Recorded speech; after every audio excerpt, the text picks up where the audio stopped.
Hello, everybody. Welcome to the Golden Goal Show. Welcome to Season 5, Episode 8. I hope you all are having a lovely day after a great week and weekend of football with Champions League back again in Match Day 2, with Europa League and Conference League, because we all love conferences of football. Does that make any sense? Absolutely not. But yes, everybody, welcome watching on YouTube, Spotify, Instagram Reels, TikTok, YouTube Shorts, whatever you want to watch it on. We're on everything. Maybe even your nan's heart monitor. Sure, we hope your nan is okay. Just seriously. But yes, everybody, welcome watching the show. Let me first introduce you to my co-host of the show. He is a fan of Chelsea and Borussia Dortmund. How are you, Solomon? Host, I'm doing great. How are you doing today? I am alright. Yes, but yes, on to the next host. Another host on the show. He is a fan of Juventus and AC Roma. How are you, Mr. Clean? Rigo. I am doing good. I'm pretty happy with Juventus. Not so happy with Roma, but we can get into that a little later. I like that. I don't like that. I'm sorry for your loss. Yeah, I Okay. know. It's all good. I'll pray for you. I'll give a little, a nice little A little oof. okay. Did not expect that noise from you. But you know Oh, what? I thought you were gonna make the noise. I thought you were gonna just Oh, do the oof noise? You want me to do the oof noise? get the button. You happy? Yeah. Okay. Well, I know this one. You know that button? I know that you Yeah, guys. that works too. Yeah, that's how I feel today. Okay, fantastic. All right. Well, Okay, everybody, sexy. what? What?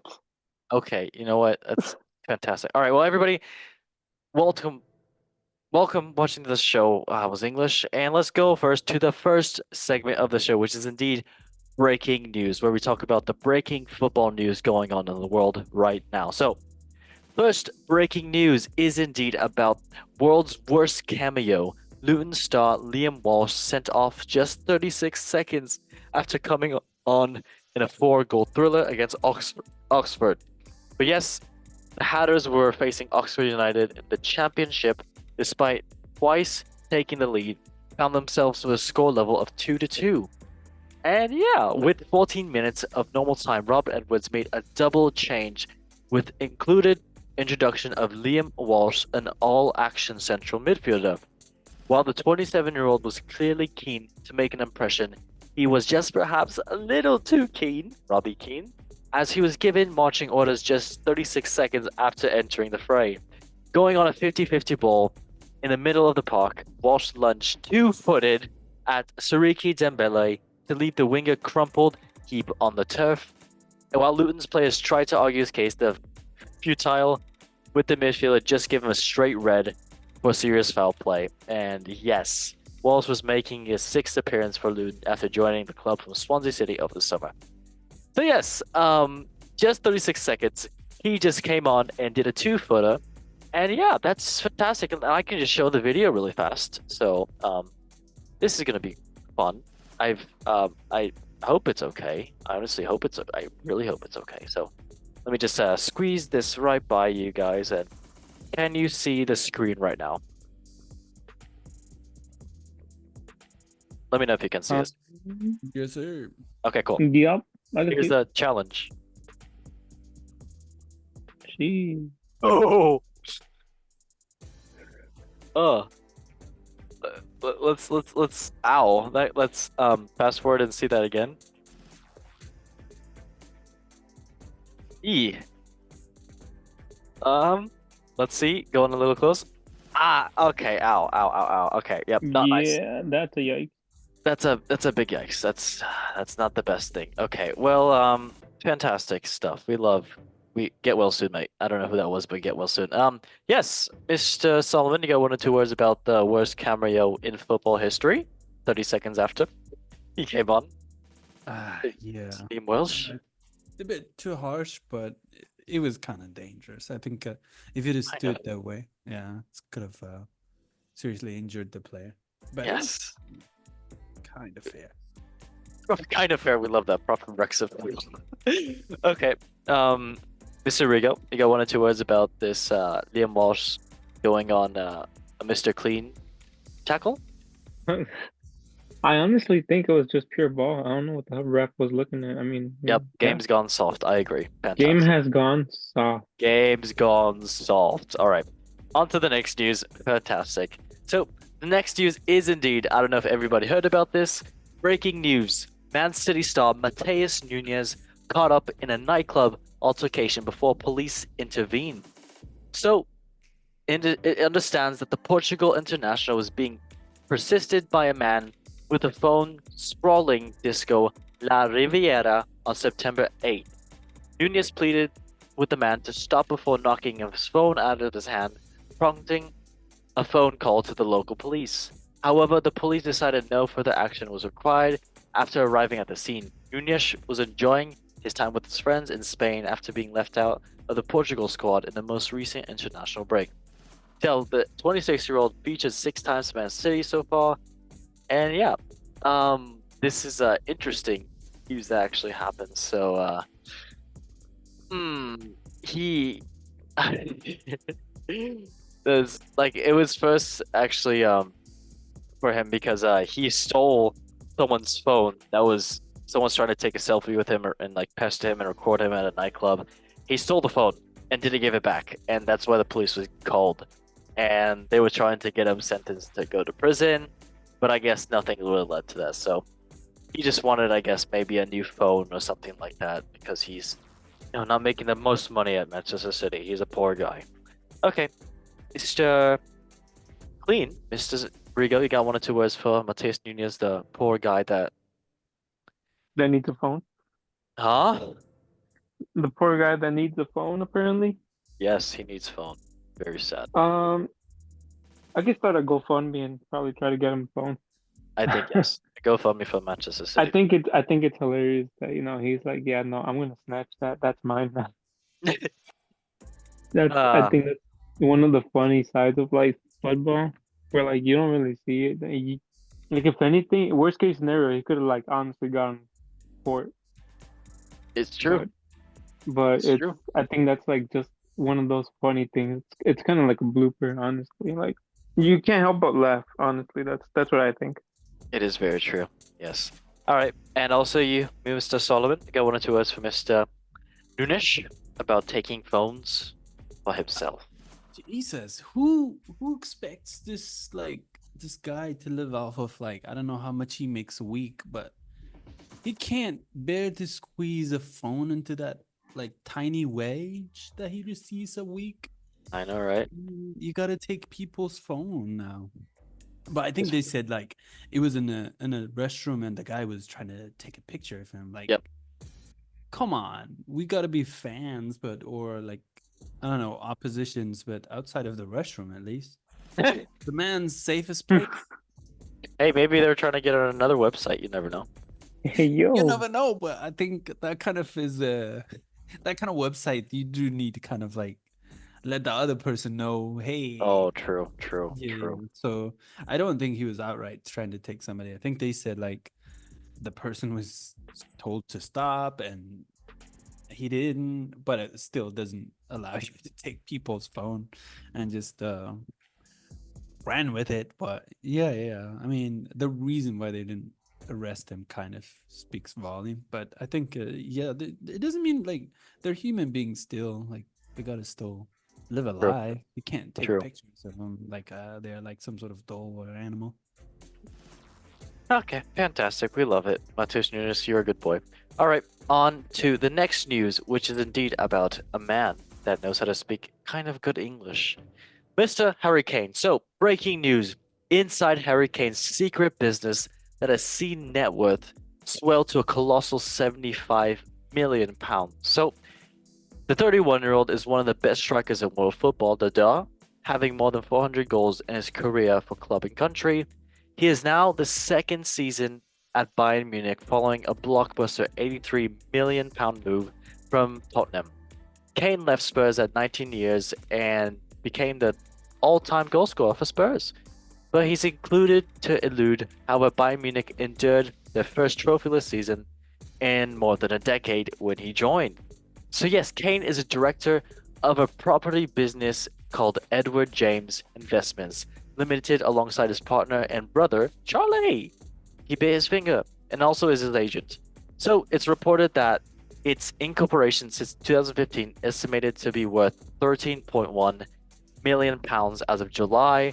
And however, Kane is involved in other organizations called HK28 Ltd with trading self-titled called the Harry Kane Company.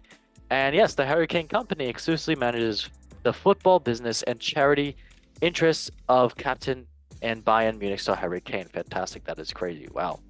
He has also a football contract right now, and it's 400k a week. Poor guy. Poor guy, man. He's so poor. Yes, and that's 400k million, by the way. No, what 400k? That would be crazy if he was on that.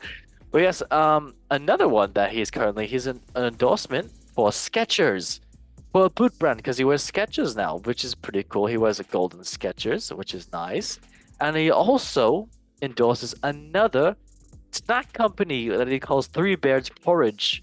That is the most English thing I have seen of all time. So that's fantastic. Oh, okay, Mr. Harry Kane. But yes, he is a very busy man, and we are very proud of him. And yes, good job, Mr. Skechers. We are very proud of him. Yes, he's also endorsed Cadbury, Beats, EA Sports, and Hugo Boss and Amazon. Very cool. And Snack Company. That is amazing. Okay, Mr.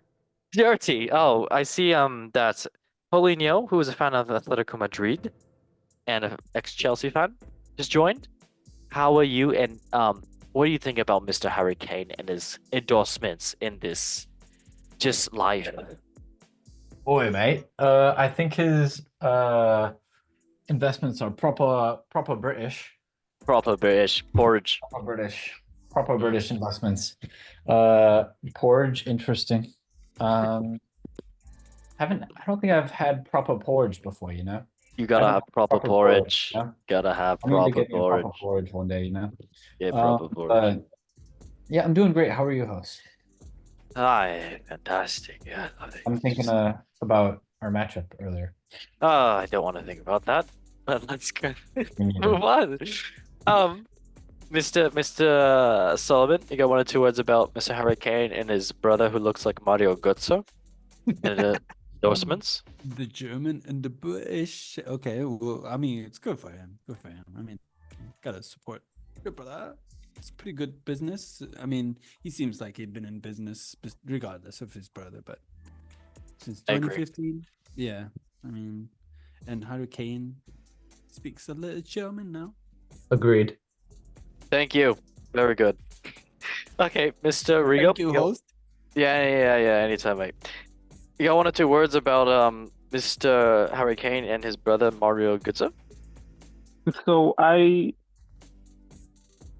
wonder if their Harry Kane curse translates to like outside of football. Hmm. So like I wonder if that curse is gonna reach his brother's company. I don't think so. I don't know. I think they're doing I okay. don't know. Yeah, I think so. I mean, it's pretty nice of him to, help out and be more than an insane goal scorer. Mhm. But yeah, it's nice. It's too nice. I don't know. Something fishy. Very fishy, just like sushi. Okay. On I to the love next sushi. news. Yeah, me too, mate. I'm hungry. Okay, on to the next news, which is something for Paulinho. He's gonna enjoy this. So, breaking news. Not really breaking news, but breaking news. Conor Gallagher given shocking rating for inexplicable Champions League performance. So, the ex-Chelsea midfielder had an evening to forget as Atletico crashed to a 4-0 Champions League defeat at Benfica, the Portuguese side. So Gallagher started 5 of Atletico's last 6 games in all competitions, but was named as a substitute for the clash in Lisbon. He replaced Koke at halftime with Benfica a goal to go up, but could not do as much to stop the Portuguese sides from slumping Atletico after the halftime. So Spanish outlet Marca provided a damning analytics for Atletico's failure and Gallagher's inexplicable performance. And yes, Marca handed the England international a rating of 4 out of 10, partially due to him conceding a penalty, for a foul on Figueres Valderes, and Gallagher was not alone to receiving a subpar, with 7 other players receiving the same score, while the remaining stars were handing a score of 5. Oof, that is very tough. That is very tough right there. Okay, I guess I can ask first right now since the Atletico Madrid fan is here. Paulinho, you got 1 or 2 words about Mr. Conor Gallagher. To be honest, the entire team was really bad. But yeah, I mean, Gallagher was personally at fault for a lot of stuff. I mean, he was in a. It was weird because I think they moved to like a 4-2-4 at the end of the game, and it just so clearly didn't work because none of our strikers were really trying to get him behind. None of the 4 were trying to get him behind. It was basically them just receiving the ball in the last line and then not having anywhere to go because everyone was in the same line, and that's not going to work on a field because all you need is one player to block it off. But anyways, yeah, he was partnered with like the Paul and Koke weren't that good in the first half either way, but he was partnered with Javi Serrano in midfield, and Javi Serrano is probably the worst player in the squad, Damn. and Javi Serrano looked much better than Gallagher there. I mean, Gallagher was at fault for the penalty, although I thought it was. I guess it was a penalty. Yeah, it's hard for me to look at it unbiased. I didn't get that good of a view of the replay because I was working, but and then he lost his man on the last goal as well on the corner, which was pretty inexplicable. He wasn't goal side. He let him go right past him and tap it in at the far post. Yeah, he wasn't secure in possession. Definitely his worst game so far. And then, honestly, all the Atletico Madrid players just got absolutely played off the park. Like they couldn't touch Benfica's ball movement, and then from the same standpoint, they were absolutely eaten up by Benfica's press. Yep. Well, yeah, we'll talk about that in a bit, which is kind of sad. There's not much good stuff happened to Atletico this past couple of weeks, so we're swiftly moving on. Okay, Mr. Oh my God, who just changed? That's fantastic. Everybody listening to this show, you can change your name to when you're in the show. You can change your name to whatever you want in the show, and I see it on my screen, and I do see one Shades, which is me. There's a Mr. Clean. There's a Mr. Diddy. I don't know what Mr. Diddy's up here. I don't know what he's oiling up for, but that is there. And then there's Solomon, who's a regular person. So fantastic. Okay, speaking of Solomon, you got 1 or 2 words about your past ex Chelsea player, Conor Gallagher, about him doing piss poor, as I can say myself. If piss poor is even a good one. I mean, yeah. Well, here's the thing. So, I mean, I really have never seen a bunch of games for La Liga, but it does take a while to adapt into a new system and to a new manager, and then also a new league. So I kind of have that excuse for Gallagher, but this wasn't their first loss in the week. They also lost against, I think, 1-0 against Real Madrid, which is their rival. Or Was it 1-1 or 1-0? I think it was a draw. It was a draw. This was a draw? Yeah. I must have. Okay. Correa scored in the I know 97th or 98th. Yes. But yeah. Yes. But It was a draw. in general, yeah, with I a red think card. he have an excuse though. I mean, the whole team plus Benfica are not it's not terrible. It's Champions League. Anything can happen, but I guess We're gonna look at the standings in a bit. It's gonna be very apparent. Yeah, but I would give that excuse for Gallagher. I mean, it takes a while to kind of adapt to everything. This guy's had been in their whole life in Chelsea squad, and he'd leave. It's gonna take some time to adjust, really. Especially the tapas. Okay. Oh my God, there's another one. Costco customer. Okay. And last but not least, Mr. Rigo, you got 1 or 2 words about this? I agree with Solomon saying that it's gonna take him a while to adapt, especially because coming from a family to La Liga is a whole different playing style. whole different way that like teams face each other. Different, managers have different playing styles. He's so used to playing one way and at a different pace, and I think that's kind of hindering him. I know he can grow and be a really really good player. It happened at Chelsea a lot, so it's just a matter of time where he just picks up his form and performs the way he should. But until then, I guess he's gonna have to struggle a little bit in the midfield, or someone needs to like support him. And someone needs to be a supporting role with him, where he can like kind of fall back if he's doing pretty bad. Ah, nicely said. Hopefully, he can do well in the future. Okay, well, on to the next breaking news of the show. So, breaking news: footage shows Luis Enrique unleashing on Kylian Mbappe in an X-rated pep talk with Michael Jordan. Why did I say Michael? Michael Jordan comparison. So the footage shows Enrique lauding his side to overcome 3-2 defeat to Barcelona, who managed from 2014-2017 in the Champions League quarterfinal tie last season. So this is a video from last season. And the key elements of his plan involved the superstar forward Mbappe, who failed to score in the first leg. Enrique felt Mbappe, one of his leaders in the team, needed to offer more defensively and told him as much in a one-to-one conversation. Although Enrique's words carried weight, he felt using one of Mbappe's childhood icons would flick a switch within the Fred speedster. And he said this in the conversation. He said the latest episode of the PSG documentary. It said this: I read that you like Michael Jordan, Enrique told Mbappe.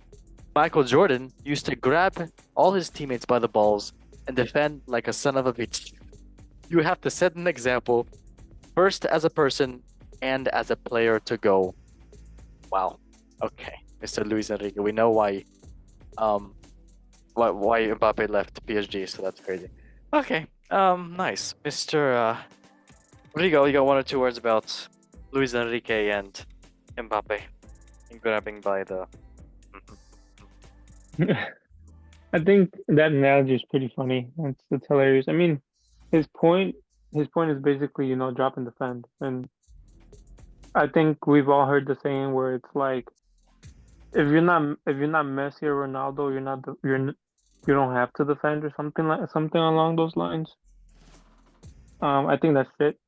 I mean, if you need to defend, especially him. He's fast enough to drop down and defend and build a play and go up. He doesn't need to take on the whole team, but he can build a play, touch and go, and then go off. I think it has to do with like his ego a little bit, where he's just like, oh yeah, I'm the star, I'm the striker, I'm not gonna defend, and it kind of sucks because he's gonna have to deal with that, or they're gonna have to deal with that in Madrid now if he doesn't change.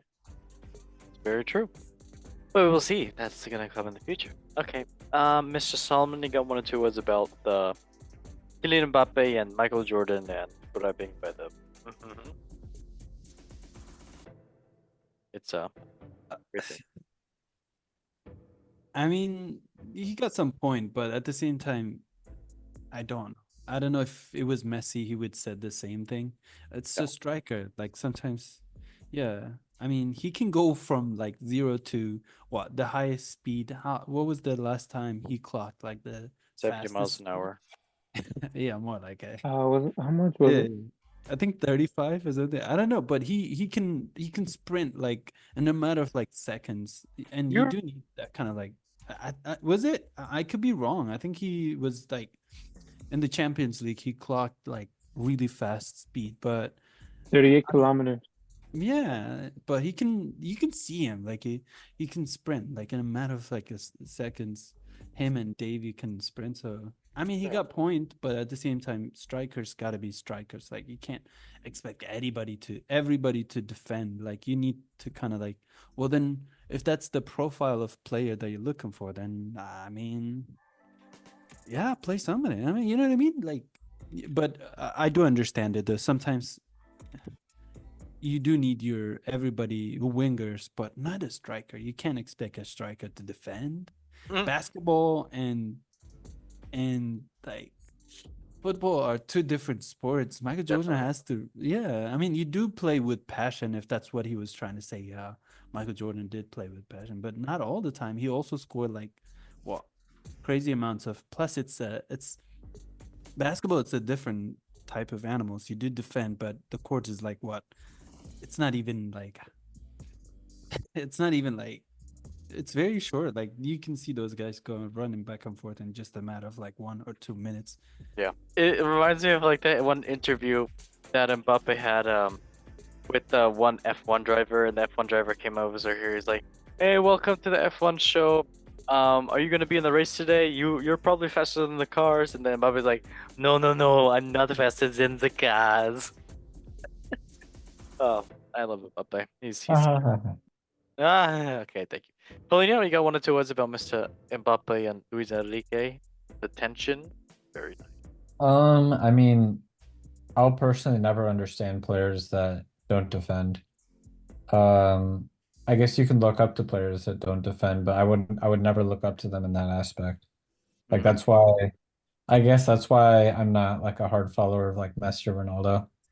Just because I don't like I mean their work ethic in life in general is good, but in terms of defensive work rate, I just don't I don't know. It's not something I align with. I always try hard to defend no matter what position I'm playing. And so do the players I look up to. Um, but yeah, he's right. Like the top players, if they can do it 2 ways, then it always will enhance their legacy. And I'm not sure if you saw this clip going around on Twitter recently, where Real Madrid have it on the right side. They clear it out to Bellingham, and Bellingham plays it into open space in the midfield. And Vinicius and Mbappe are just standing there on the opposite side of the field, like I don't know, having a little chat or something like that. Neither of them are defending, and neither of them are even ready for an outlet ball. Like, what are you doing on the field at that point? You know, They're professional players. This isn't something. Completely like ineffective in that position. Yep. Even like how I don't even know if there's any players in like today's game that would have been able to like get the ball considering the situation Real Madrid were in, like pin back in the back right. They're just standing there out on the left, marked by like one player. Don't we just love Mbappe and Vinicius? They are world's most Yeah. loved footballers. Also, I think Mbappe was subbed into that game too, so that makes even less sense why he didn't have the energy. If I speak, I am in trouble. Okay. Well, I am Yeah. Jose Mourinho. I'm bored. Yeah. Okay. Moving on to the next news, which is indeed a lighter news. Not really, actually. This is kind of sad. About Mr. Humpty Dumpty, who took over Manchester United.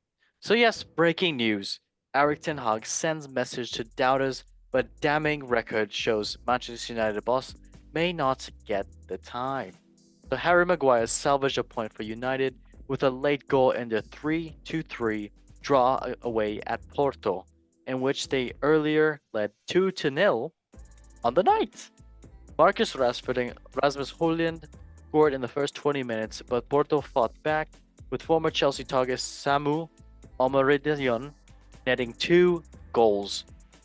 United have picked up only 2 points in Europa League so far and sit 21st in the table, just 4 spots above the bottom 12.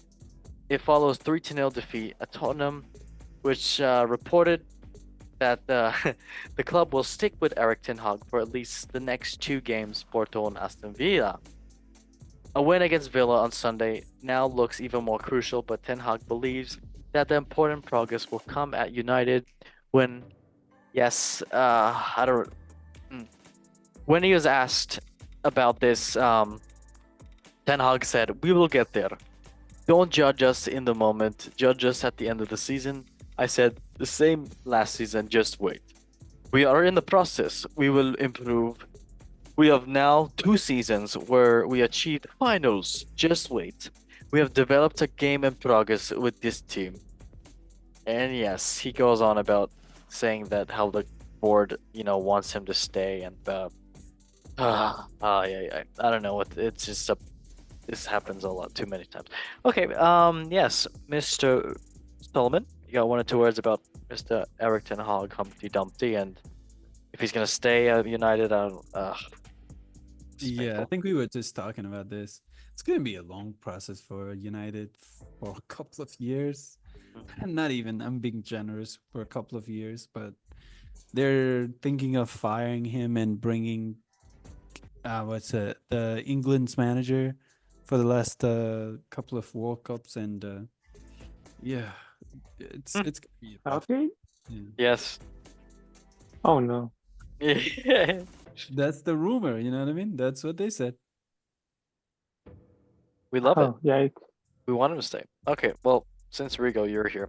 Do you want to answer of, what did you think about Ten Hag? I mean, he's terrible. I mean, I never liked this guy from the beginning. He's fraud. Come on, dude. You can't like manage top team to the ground. I think what's his name? The one that was before him. The Ole Gunnar Solskjaer? no. The one- Fergie? Ragnick, who? Ralph Ragnick. Oh, yeah, Ragnick was Solskjaer? better than him. Like I think he had more philosophy, way of playing, and then he was also knows how to really manage team. But this guy, he ran the best player to Chelsea. He ran him to Dortmund, and then sold McTominay. Like I don't get it. Yeah, but he's fraud. I think I can't wait for the day that they get rid of him. I think they No, were no. They need to keep him for as long as possible. I mean, for football, for United, for like the legacy of United, I think this would be better. But for like the top six, Chelsea, Liverpool, and Arsenal and City, this is like good. Of course. That's why we want to keep him. He's amazing. Yeah, he's good. Yeah. I think oh sorry. Go No, ahead. go ahead, Rigo. So I think that he is complete dog water. No. It's honestly just false promises. You're like, oh yeah, just because we reached the final this one season, we're definitely gonna reach it again next season. No, dude, that's not how it works. Like the best teams can become the worst teams, and worst teams can become the best teams. It's football. That's how it is. Hmm? Day in and day out, he says the same thing. It's like a broken record. This man's like, oh yeah, trust the process. Like Maguire scored today. He's gonna be There you playing go. good the next game, and so he might play the worst game of his life the next game, and people trust this guy, and it's like this guy disappoints you day in and day out, and you still trust him. Like, okay, I understand, trust the process, but like when the process is like 10 seasons, then there is something wrong. Hmm. That, and I firmly believe that the higher ups have spent so much, or they've given him so much freedom to do, or to get the players he wants, to get everything he wants, just to sack him. I think that they spent too much on him to just sack him. So whether they realize it or not, they're probably in like a hole they can't dig themselves out of. And so that's why he's so sure about staying there, because he knows how deep of a hole they're in, and they're not gonna afford to get another coach. So yeah. Sad but true. We all cry. I don't really cry. I never. No, everybody's happy. Yes, we love it. Besides Man United, yeah. No, don't worry about it. We're fine. Mr. Polino, you got 1 or 2 words about this? I mean, I think Manchester United just didn't manage the situation very well. You bring in Ralph Ragnick, and then you put him in a sporting director role, but you don't give him like Ralph Ragnick is a gegenpressing coach, so he basically he kind of invented gegenpressing. That Klopp took over, but and kind of popularized. But yeah, then they give him Ten Hag as the manager, and it's not they're not styles that go together. I think a lot of managers that are known for their beautiful football instead of um like they don't come in with like known defensive tactics, you know? Like Pep Guardiola has a known defensive tactic, like you try to win the ball back within the first few seconds, and if you don't get it, you drop. Jurgen Klopp has gegenpressing. Jose Mourinho and Simeone have deep block and counterattack. Whereas what has Eric Ten Hag's defensive philosophy ever been? No one knew it coming in YOLO. from Ajax. They're just like, oh, he plays pretty. He's gotta be good, you know? He plays pretty and his team's good. And he had probably the best Eredivisie team of the last 15 years in terms of players. And he did a good job developing them. But in terms of stylistic fit and what Manchester United's long-term project plan is, it just doesn't work and doesn't make a lot of sense, you know? It's kind of like Chelsea, just like popping between different managers, hoping one works. Ah, we love it though. We love Yeah, and football. not committing to their long-term plans. Very true. Okay. Well, that is fantastic. We love Mr. Humpty Dumpty. On to the last news of the breaking news segment, which is indeed about Mr. Bukayo Saka. So, breaking news: Bukayo Saka's bold title prediction leaves Arsenal legend Thierry Henry purring. That's a weird caption. So, the forward made a bold claims after Gunners claimed comfortable 2-0 victory over Paris Saint-Germain PSG. English star Saka scored one of the goals, with Kai Havertz getting another goal, and Arsenal impressed, keeping one of European football's big hitters at bay. Mikel Arteta's men will be one of the leading contenders at the top of the European prize and also the top of the Premier League as well too. They may have fallen short when it comes up to Man City over the past 2 seasons, but Saka firmly believes that this Arsenal camp believes they'll go one better this time. So, when asked the Gunners legend Thierry Henry if Arsenal can win the first league title in over 20 years this term, Saka responded by only saying this: I don't want to put too much pressure on us, but I do think this is the year. I think that we've been close the last 2 years and we're getting close, but yeah, hopefully it will be this year's. The response to led to Henry's fellow CBS Sports pundit Jamie Carragher let out a high-pitched noise as a result of the big claim. I mean, he's scout, so he's probably like, eh. And yeah, and Henry was also impressed by Saka's confidence, saying, "You're a captain. I like that. I like the way you're speaking tonight." So yeah, big claims from Saka, saying that Arsenal could possibly, even beat City right now. I mean, they don't have Rodri anymore, and also De Bruyne's out. So honestly, you never know, but it is Arsenal, so he's the itsy bitsy spider fell off the water spout. That's all I'm gonna say. Okay, yes, Mr. Yes, Mr. Yes. I know him, Paulinho. What do you think about this nice little news that Bukayo Saka is saying? I think it's good and it shows different mentalities within the football world. I mean, a lot of teams aren't open about sharing their goals. And some teams will look at a long-term goal, whereas other teams will be looking at just like game by game by game and looking at it as like an input and output kind of thing. I mean, and you see different ways that they're successful with different teams and they work with different I guess players with different mentalities. Hmm. So I like his confidence. And they have a really good chance of doing it. I mean, their squad's super strong, and I don't think they have any major long-term injuries.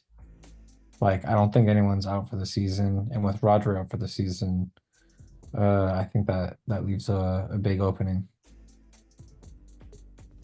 Fair enough. Yeah, you never know. Hey, you never know. That's football is life. Football is life, like Eric Cantona, whatever it says. Okay, Mr. Rigo, I think I wanted 2 words about Arsenal possibly winning the league. I think that's pretty bold of him. it's a good mentality to have, and he I think he's showing a little leadership by saying, we can win this league. So it's good and bad, honestly, because you're bringing in a lot of pressure to your team to perform to that level, to the level where you actually do win the league.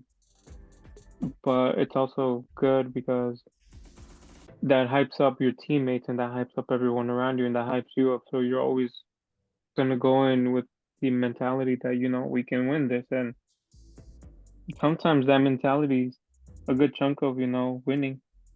I That's think true. I think he's a little I think him saying that is a little premature just because there's still a lot of matches to go and people get injured all the time. They can come back. He could get injured himself and then Arsenal lose. So it's all circumstantial. And I think him saying that is probably going to be a double-edged sword in the long run. Hmm.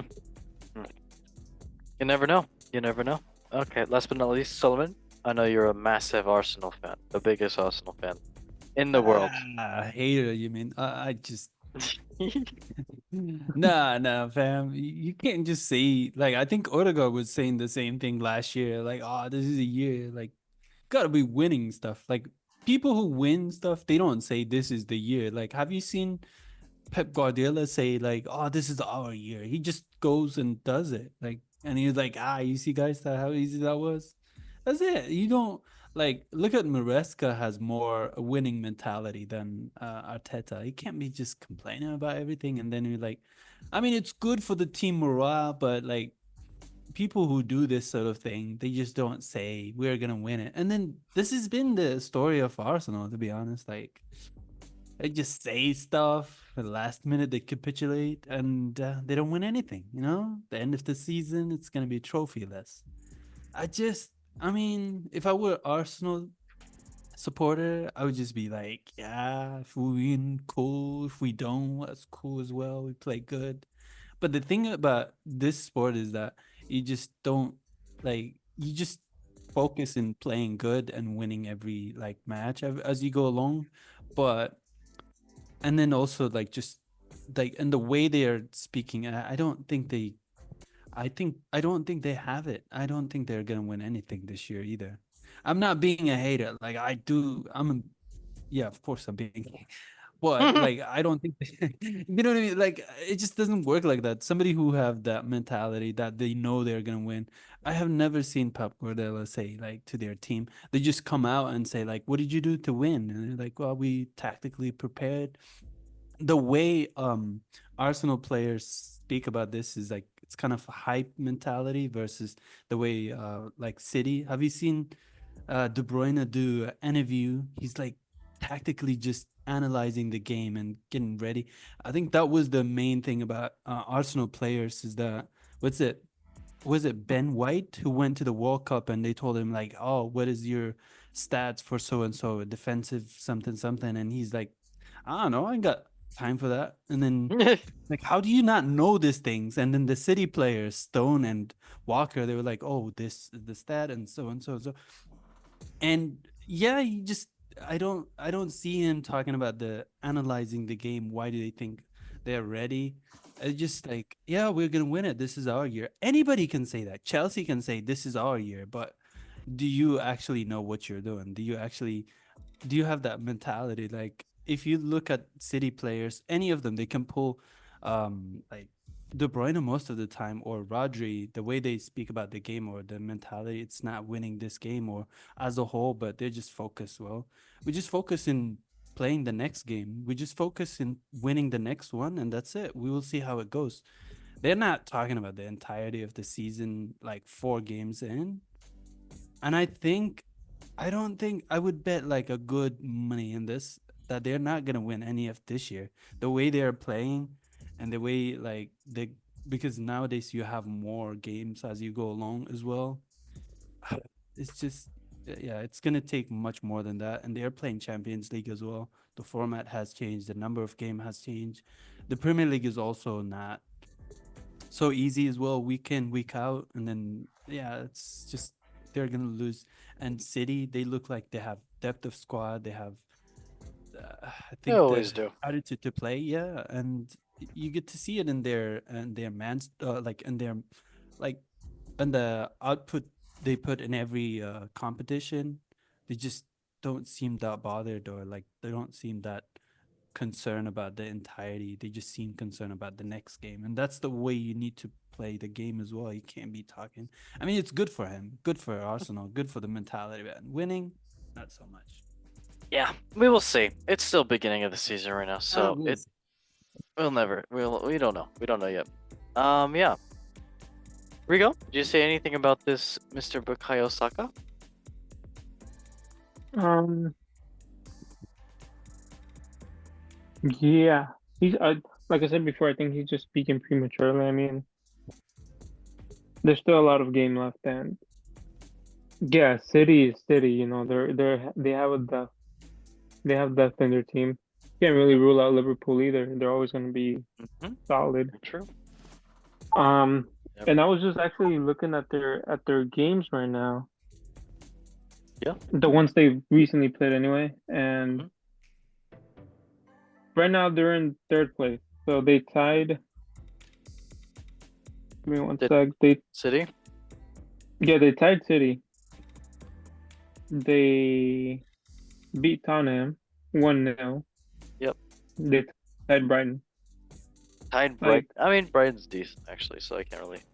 Yeah, but like you wanna say you're gonna win the league, Come but on, Brighton's not decent. We just scored 4 goals against Brighton. I know, but they had a They're bad day. okay. I mean, they're okay team. If you can't beat those mid-table That's- teams, who are Okay, you gonna well, beat? yeah, that's what I'm I saying. do agree. If they want to be champions, they have to be banging in each game because you know what happens after Christmas? Santa Claus comes and he gives City a big old present with the Premier League. So that's what happens. That's what I'm saying. Like you can't really say you're Past you know 5 you're gonna years. be winning the league and you're tying against teams. If anything, you should be winning 2-3-0 against every team, and then maybe, and then even then you can't really say, oh yeah, you know, just because we've been winning like by a margin, we're gonna win the league. That doesn't work like that. And then the Champions League as well too. Like, could they win And the yeah. Liverpool? That would be. Oof. Yeah, no, it's gonna be a lot taxing season for any team. Actually, that's just how it is. I think it's just premature of him to say that. Very true. Okay. Well, everybody, that was indeed the breaking news segment of the show. And let's now go into the next vibe of the show, and I will press this button. Fantastic. Oh my God! Sorry, Did that scare you? no. I never heard anything more beautiful in my life. Fantastic. I love that for you. All right. Well, everybody, let's now go into the 5 leagues. And the first league is indeed the Premier League. So let's get into it. First place right now is Liverpool. Second place is Manchester City. Third place is Arsenal. Fourth place is Chelsea. And fifth place is Aston Villa. Going down the table, 18th place is Crystal Palace. 19th place is Southampton.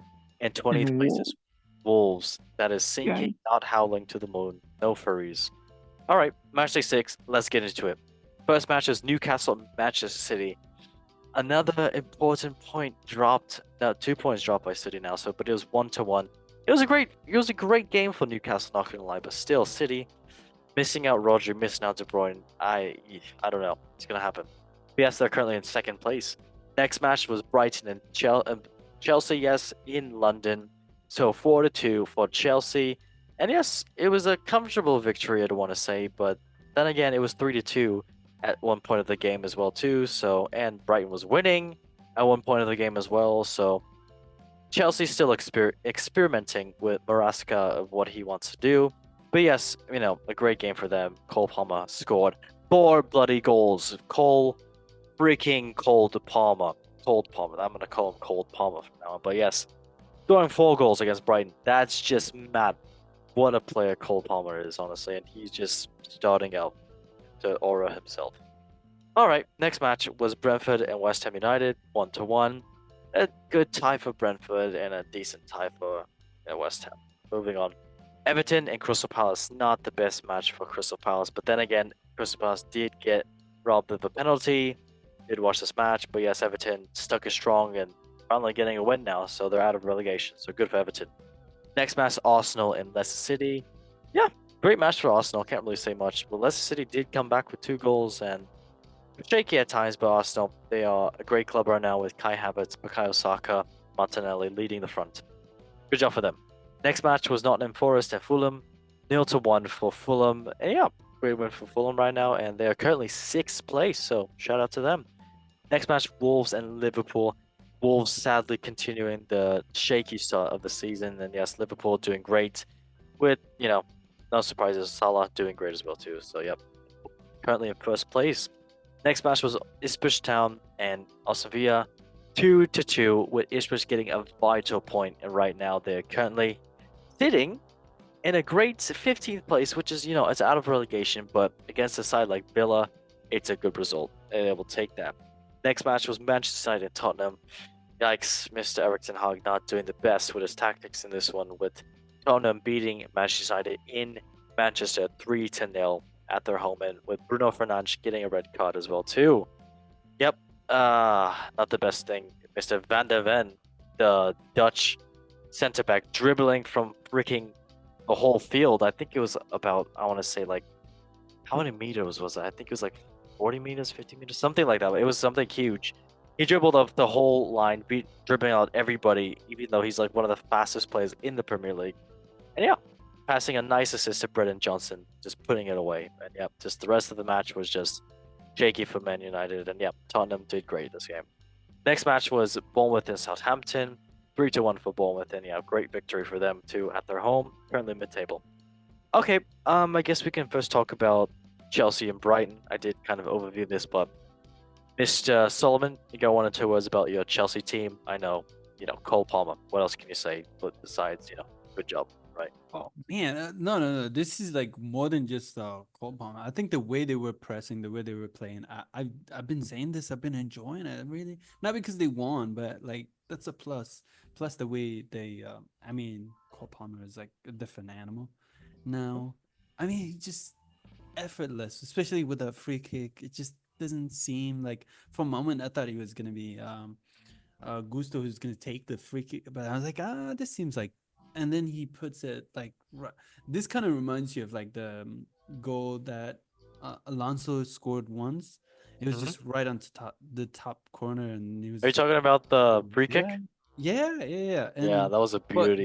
the way they were playing, also like on the back, they were calm, and then they also brought in some players like Lavia, and everything became like really slow. The game just slowed down. Chelsea just controlled the ball really well, and they also like it just seemed very great. Like everybody, I mean, the win was like the cool part, but the way they played Chelsea in and out was kind of like they have their own style of play.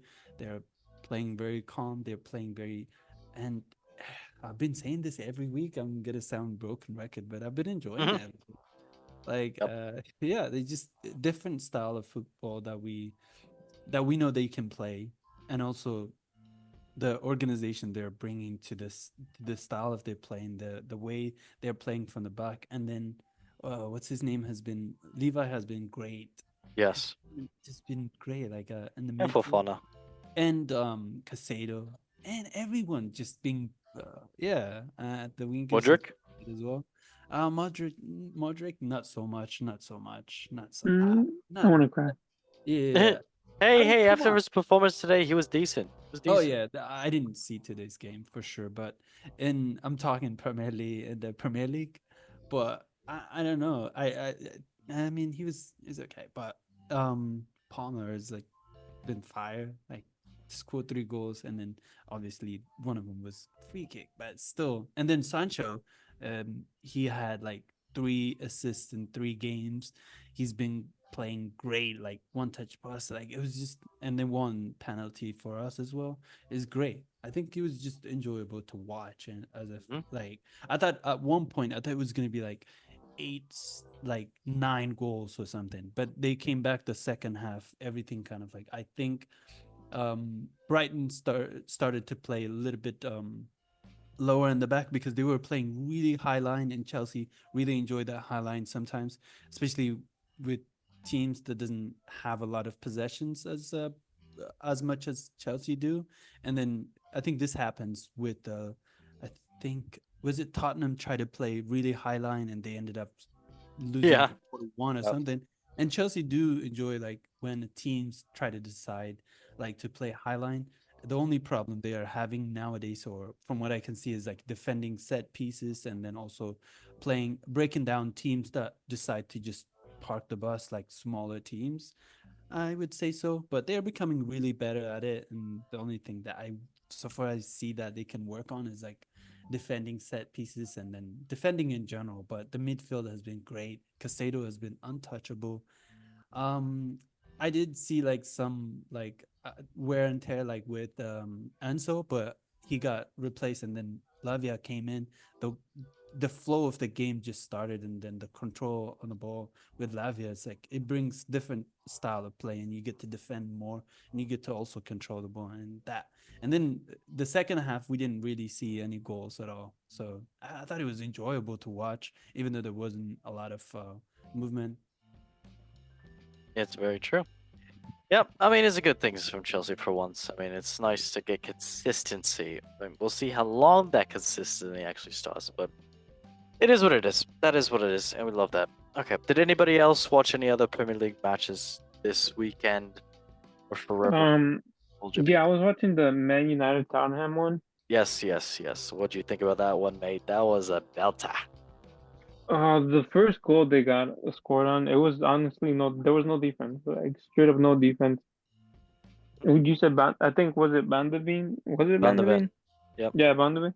So yeah, he took on like a good chunk of the team, and it's like okay, like you're just gonna let this guy run through? No, like I don't know. Yeah, he took on a couple players. He did a really good cross to the And then backside of the Johnson. second post. Yeah, and it was just Yep. like open. Nobody was man marking him. Nobody was defending him.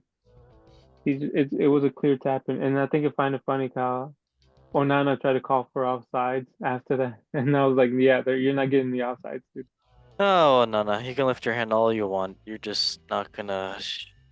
But that goes to like from what I was saying earlier, like the manager ETH, he's just like, okay, trust the process. But what happens when you keep saying trust the process and the process isn't processing? You're not performing the way you say you are. Like, how much more do these higher ups need to just tell them, what, the door's over there, you haven't been performing, get out. Because they're really quick to like back him up, but I don't know. I think it's really one-sided.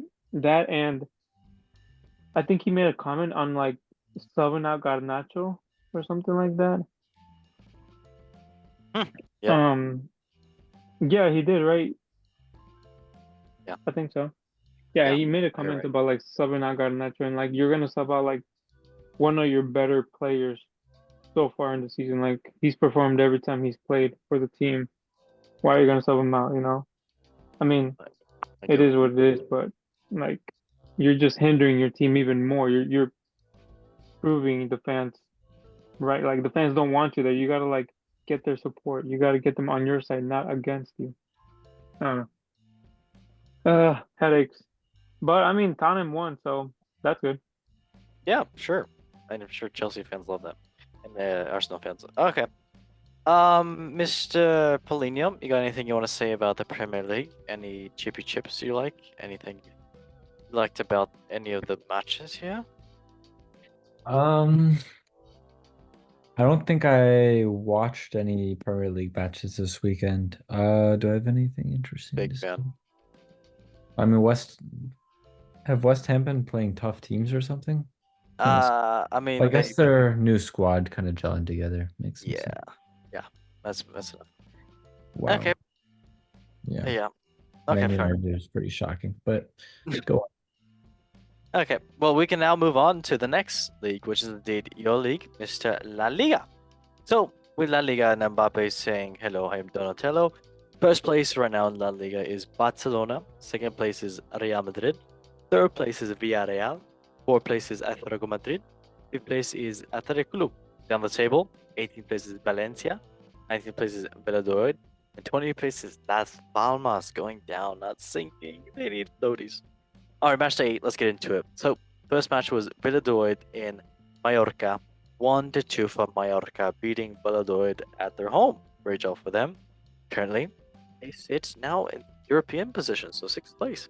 Next match was Getafe and Alaves. 2-0 for Getafe. And yeah, Getafe currently right now, they are out of relegation. That's decent. But yeah, next match, Real Vallecano and Leganes. 1-1, a draw there. And yeah, it is a point for each set of teams. And moving on, Real Sociedad and Valencia. 3-0 for Real Sociedad.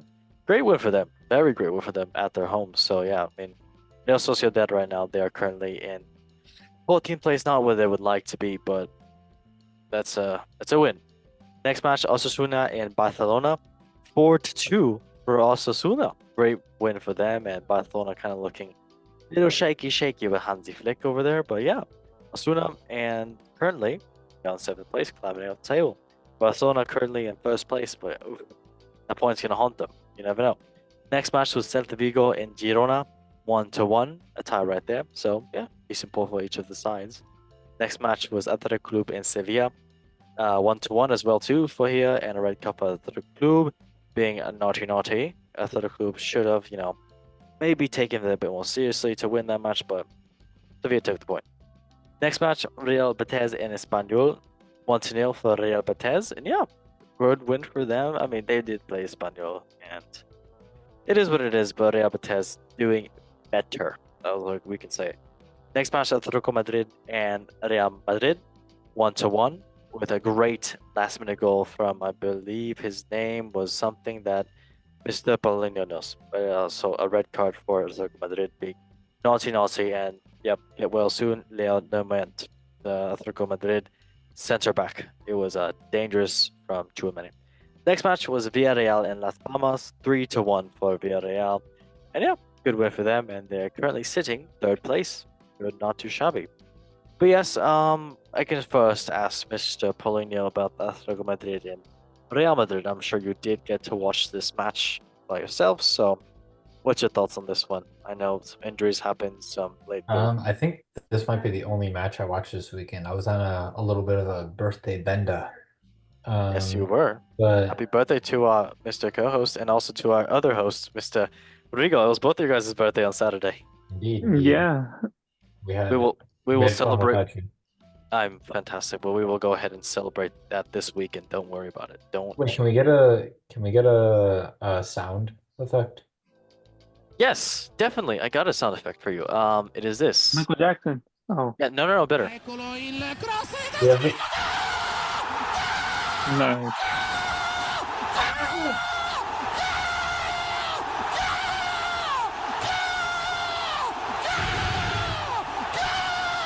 He is still going on. Oh my god. That's what I wanted to hear. He is still going. Jesus Christ. Oh my god. Have you ever played the whole thing out before? No, I've only played the first second of it. Jesus Christ. Which goal is this from? I don't know, and I don't want to find out I because think it's surely it's the Italy World Cup goal then when they won it in 2006. I have no idea. But here, this is better for you. Oh, thank I you. love that. You're welcome. Anytime. Thank you. Yeah. For your patronage. I mean, I only watched 65th minute onward since I was at the Bears game and I couldn't get connection. Da Bears. Da Bears. Bears. Yeah. Well, Surprisingly, that game was LA pretty fans actually. intense too. Huh? That game was pretty intense too. Yeah, I can't believe we won that. We were both trying to throw it away in the beginning, but Love that. uh, But yes, both- back to Atletico Madrid, Mister. yes. Yes.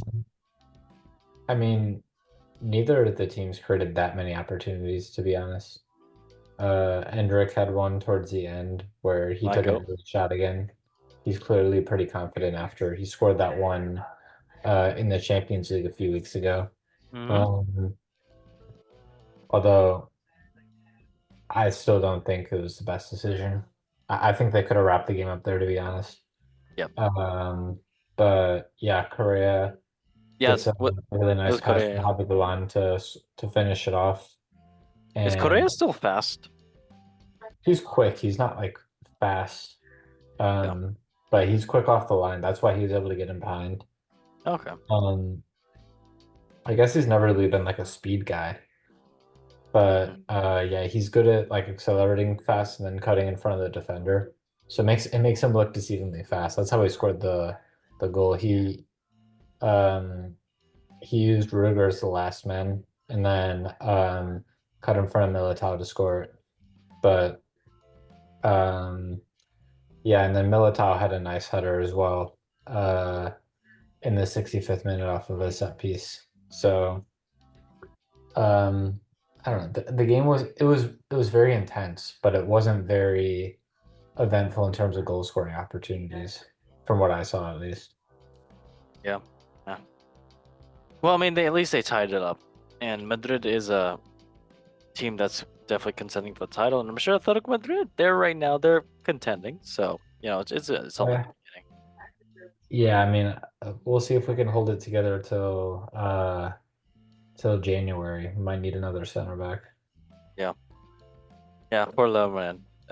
He did suffer. It was a Tchouaméni that came up and hit him. Yeah, but I think he'll be back like within a few weeks. I think they're Really? just a Okay. concussion. Because he has a subdermal hematoma, which is not something, Yeah, I don't know exactly not what that light. is, but from what I heard, they were treating it with like concussion type protocol. It is bleeding within the brain. Oh, So it's not a good injury. Like not a good injury at all. Like this could be something that could affect him and possibly put him out of football. well, it's not. I don't think he's going to retire from it, but Yep. I mean, there's good surgeon out there. There's good medical professions out there, so I'm sure he'll be fine. yeah. Either way, they do definitely need a center back. Honestly, I would take You said Santi Mourinho back on loan. I would just recall him, and I would just like end it there. Stick Conor Gallagher back there. He can tough out some Yeah, put him challenges. at left center back. Hell yeah. To be honest, Javi Galán was good when he played. We're playing a lot more back four now. Yeah. So I don't mind having like Javi Galán and Reynaldo back there. Javi Galán was good during the Madrid derby too. Like he hasn't played a minute this season, and he came on, got like a pretty amazing assist. Like it was a great ball. But yeah, interesting story. Love that. But yeah, I don't think it was the most eventful game, to be honest. Fantastic. I mean, a last minute goal is always something that's kind of cool. Oh yeah, I forgot. No, the game got stopped because after Real Madrid scored, the Atletico Ultras were throwing stuff on the field and wouldn't stop. We love the Spanish fans over there. Yeah, They're Courtois turned around. I think he just like did a little like fist pump or something. I can't remember or maybe he said something, but like they just like they wouldn't stop throwing stuff at him, and love that. they had to call the game off. Like Simeone had to go over there, Koke had to go over there, like calm everyone down. I think it was paused for like a good 10 minutes at least. Good job, Spanish fans. You guys are the classiest people out there. Love that. Yeah, it's going from Italian fan controversies to Spanish ones. I don't think we've had an Italian bad one in a bit, at least. I think it just happens too much where it doesn't get the last few years. I mean, it happens. It happens definitely. It just doesn't get called out. So yeah, only happens when it's like in a big match and stuff like that. And Vinicius Jr. Yeah, or a big player, big team. Those are the ones that usually get all the attention. Definitely. Yep. Anybody else watch any Barcelona or Rigo or any Real Madrid? Atletico Madrid. Happy birthday. No, I didn't. Oh, thank you. No, I didn't see any. Okay. I do have to. Wasn't this the match where Vinny got into it with another player? He does that every game, so I don't know. No, but yeah, I think he fights every player every game. Yeah, but wasn't this the match? Yeah, he was telling them that he has like what champions or UCL titles or something. Yeah, he said he has 2 Champions League and they have nothing. Yeah. Yep. Yeah, no, Why I did you think keep on that one. I think that's like Yeah, they keep bottling it, and he said, "You've been childish. into how many finals? 2. You lost how many? 2. Yeah, I think. Oh, the banter. Just really. I mean, Yeah. it's Vinicius, so it's unfortunate to say, but you gotta expect it at least like once a game now. It sucks that that I'm saying it, but like he Yeah, shouldn't be I think shouldn't be like yeah, this. he came at him to tell him to get up from diving because for the goal they scored off the set piece, Vinny dove Hmm. and then Lenormand got a yellow card from it. But Yep. He just wants to yeah, play they got football. into it after that. Got into a little bit of verbals. Hmm. They like each other. All right. Well, on to the next league, which is the Bundesliga. So, first place in Bundesliga is Bayern München. Second place is Eintracht Frankfurt. Third place is RB Leipzig. Fourth place is Leverkusen. Fifth place is Dortmund. Down the table, 16th place is Hoffenheim. 17th place is Bochum. And 18th place is Holstein Kiel. That just came up. Now they're going to go back down. Forget your floaties. Match day 5, let's get into it. So, first match is Dortmund in Bochum. 4-2. A great game if you want to watch some highlights. But yes, great match for Dortmund. Yeah, good win. And next match was Mainz in Heidenheim. 0-2 for Heidenheim, winning away at Mainz. And a red cards for both teams because they both are spicy. Next match, Wolfsburg in Stuttgart. 2-2. And a red card for Stuttgart being naughty as well too. Wow, very rare. Okay, Freiburg and St. Pauli. The next match, it was 0-3 for St. Pauli, beating Freiburg at their home. Yeah, great result for Pauli. So, yep, newly promoted side. Next match, Leipzig and Augsburg. 4-0 for Leipzig, battering Augsburg at the home. But yeah, great job for Xavi Simmons and Bogo and the rest of the RB Leipzig side. Next match was Bayern Mönchengladbach, Borussia Mönchengladbach. Whoopsies. 1-0 for them against Union Berlin. And yep, good win for them. Currently sitting mid-table. Not the best, but it is what it is. Then the next match was Bayern München and Bayern Leverkusen, the Bayern Derby. And yep, it was a great match. And yes, Victor Boniface doing great things for Bayern Leverkusen. That was surprising for him. So yep, getting the goal. And Bayern Leverkusen and Bayern München tying. So yeah, Bayern still first place. And yeah, Bayern Leverkusen kind of down the table a little bit. So fourth place. Next match, Holstein Kiel and Eintracht Frankfurt. Did get to watch this match. A bit shaky moments for Eintracht Frankfurt, but great moments for Holstein Kiel, showing that they're at least in contention. But yes, 4-2 for Eintracht Frankfurt, winning away. Good for them. Currently in second place, not too shabby. Next match, Hoffenheim and Werder Bremen. 4-3. If you want to go watch the great highlight reel, watch this match. Oh yeah, Werder Bremen winning 4-3 against Hoffenheim, who got a red card as well, so big naughty. Anybody want to say anything about the Bundesliga or anything happened in this league? It was a bit spicy. We love the spices. Yeah, I love spice. I love your spice. Oh, hey. Yeah. You know what I'm gonna give for that? I'm gonna give you this. That's nice. Yeah, I watched the Bayern Leverkusen game. Okay, what'd you think? I thought it was a pretty good game, to be honest. I mean, both teams are pretty solid. They had their chances. They played well. I honestly expected Bayern to win this game, like 1-0 or 2-1.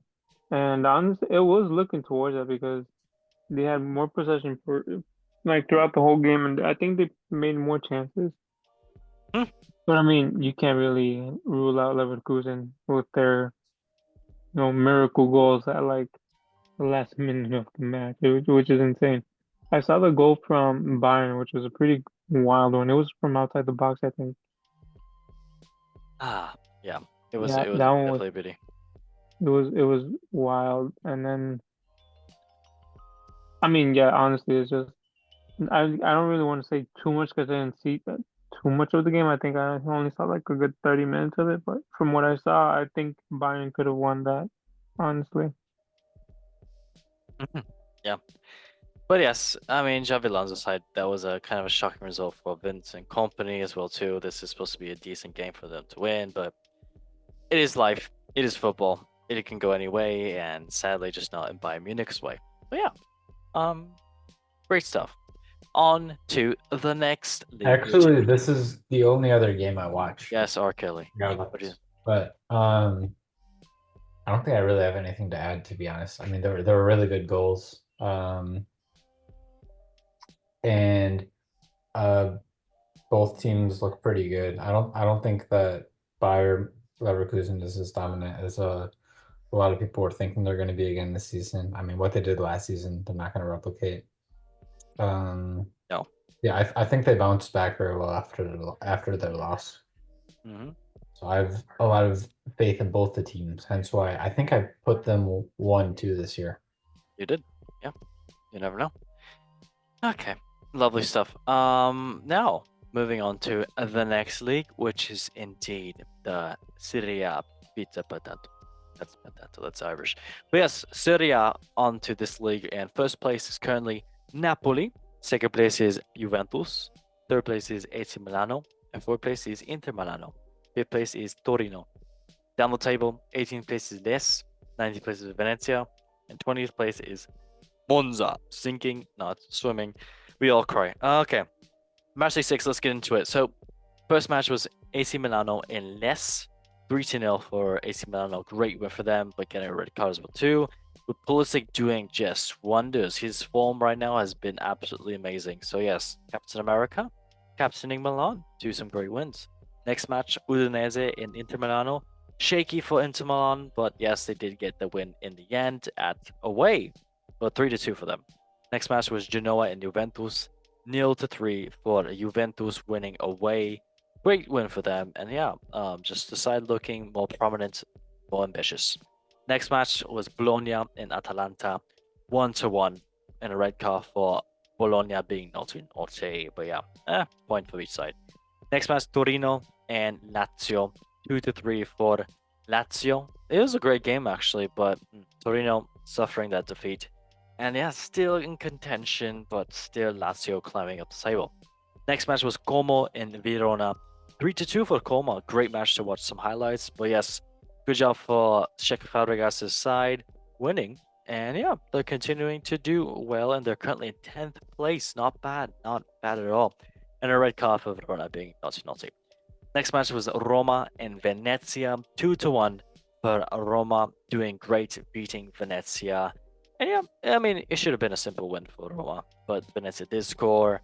And yeah, 9th place for Roma, climbing up the table. They're still this one mid-table. Empoli in Fiorentina. Nope, Fiorentina, that's the better one. 0-0, and yeah, not much happening here, and we move on. Next match was Napoli and Monza. Napoli continuing the, unwinless streak, and yeah, good job for unwinless. That does not make any sense. The unbeaten streak. Yes, very good English. 2-0 for Napoli versus Monza. Next match was Parma and Cagliari. Great match for highlights. 2-3 for Cagliari, and a great win for them away. And currently, Cagliari, they are sitting above relegation, so they did need that win. All right.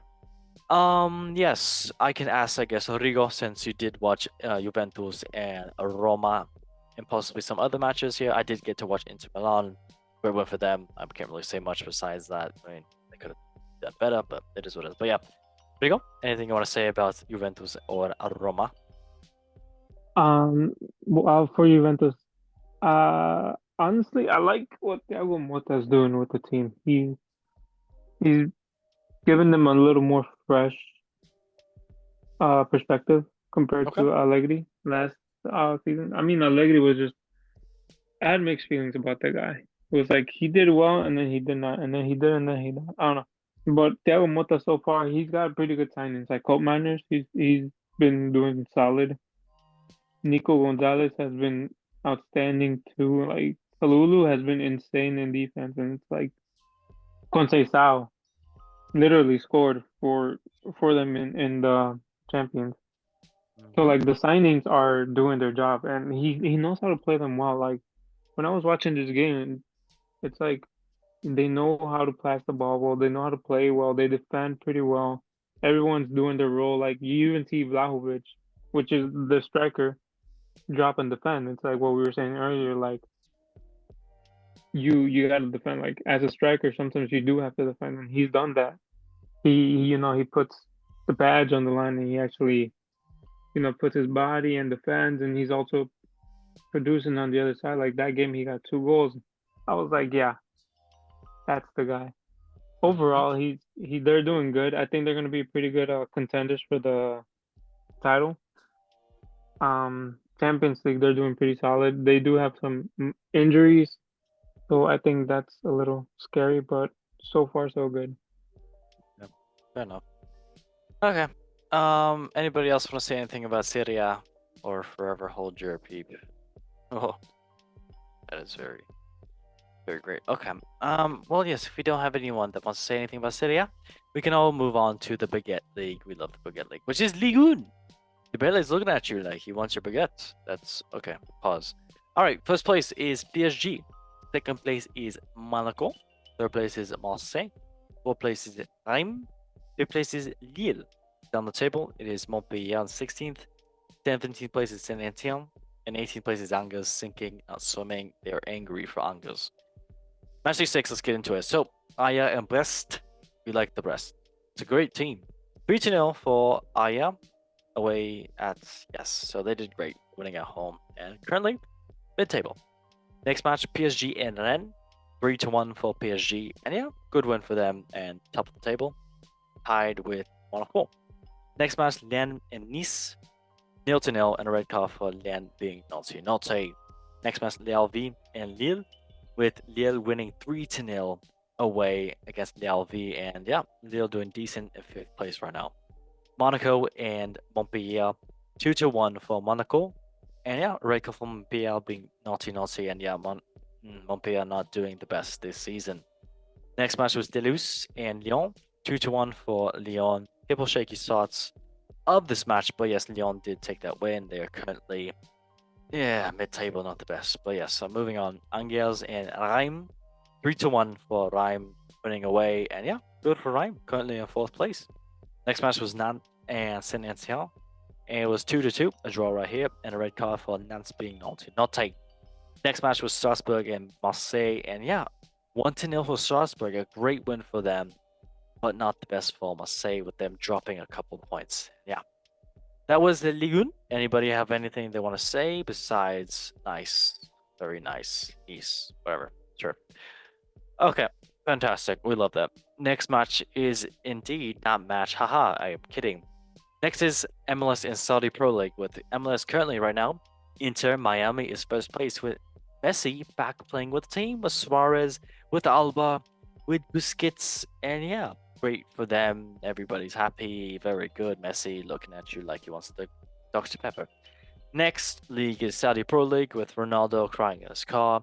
Currently is first place Al Hilal, second place is Al Ittihad, third place is Al Shabab, fourth place is Al Ettifaq, and fifth place is Al Nassr with Ronaldo right now. So it's only been 4 games played, but still, 5th place is a bit tough right now.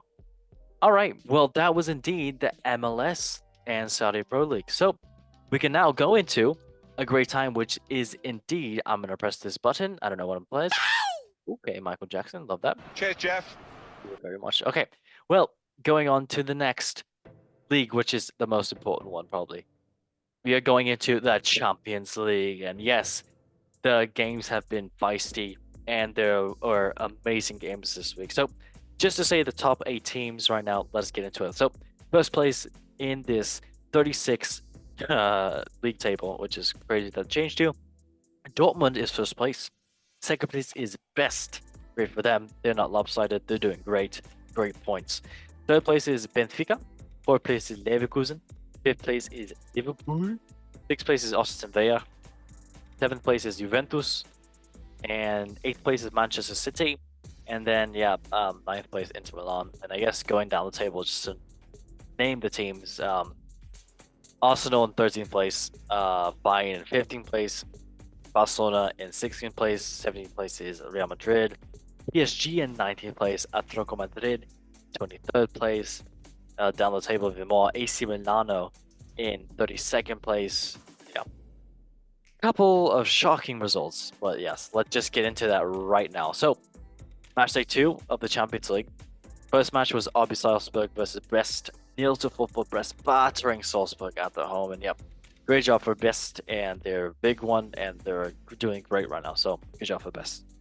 Next match was Stuttgart and Sparta Praha, 1-1. Not the best result, but we move on. and it is what it is.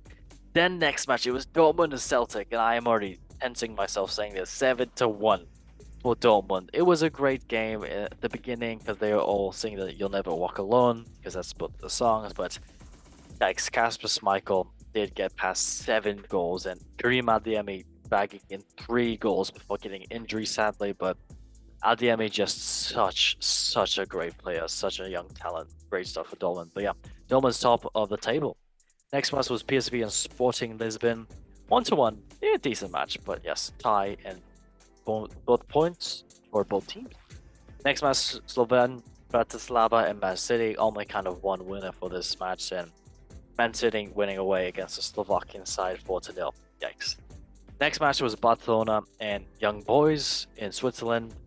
Barcelona battering the Young Boys. It sounds sus, but the Young Boys, Switzerland, yes. Hey yo. Sorry about that, mate. 5-0 for Barcelona, just doing great as usual. Lewandowski. No surprises. Rafinha as well, too, doing great. Next match was Leverkusen and AC Milano. 1-0 for Bayern Leverkusen beating AC Milano. And Milano not doing the best in Champions League, but Leverkusen doing great. Ball in your face. Victor ball in your face. Inter Milan and Red Star Belgrade. 4-0 for Inter Milan beating out the Serbian team. Yikes. Yeah, Inter Milan doing better now. Better in the Champions League. Next match was Arsenal and PSG. No one expected this, but Arsenal winning 2-0. Kai Havertz and Bukayo Saka doing great. And yeah, I mean, another win for them in the Champions League, and so only can say good things for them. So, Saka doing great things. Next match was Shakhtar Donetsk and Atalanta. It was 0-3 for Atalanta beating Shakhtar Donetsk in Germany, and yeah, good win for Atalanta. Next match was Girona and Feyenoord, 2-3. A great match if you want to go watch some replays. So yeah, great for the Dutch side beating Girona. Then the next match was Benfica and Atletico Madrid, with the Portuguese side winning 4-0 at their home. And yes, Atletico Madrid not doing the best at all. We talked about this earlier in the breaking news with them having almost every player on a 4 rating out of 10 and some 5 out of 10. So not the best, with Di Maria and some other players doing great for Benfica. I know there's more players on Benfica, but yeah.